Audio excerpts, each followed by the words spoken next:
Xa quá xin anh đừng đi anh mà, một lần này nữa thôi để em.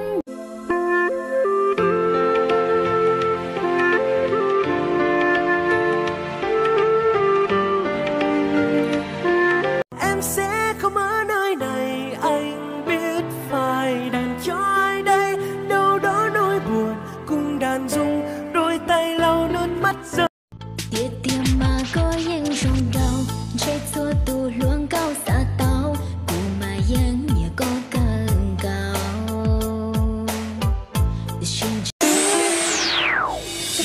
em khép đi sau lâu hơn mỗi ngày, một đời yêu thương trong em chẳng đã thay tên.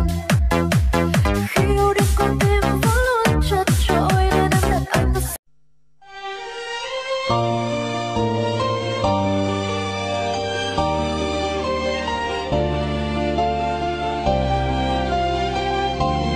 Tôi của ngày xưa.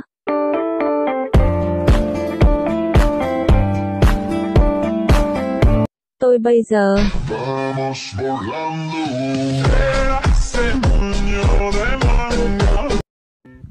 Thương em ấy thì anh cũng nói rồi, nhưng mà giờ em lại có người yêu, em yêu ai cũng được, miễn thôi em hạnh phúc là anh vui. Em thích thì đến, không thì đi.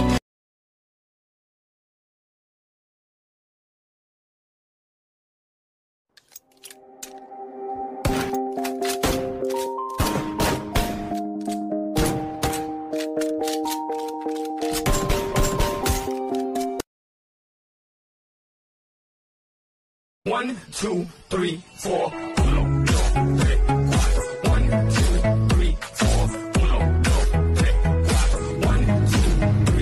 Vì đã chỉ có thiết cho cụ, vì sẽ đưa lời dạo ở cha, cụ chỉ cho lời thở có khe, cụ mà lòng trời có sẽ nhẹ, chỉ sợ cho cụ một bờ ta, vì cụ do thiết lưu cơ hành cụ.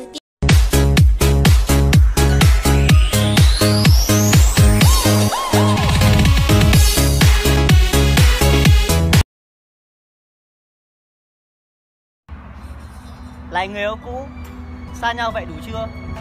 Quay về đi, tớ lại nhớ cậu rồi. Anh sai rồi mà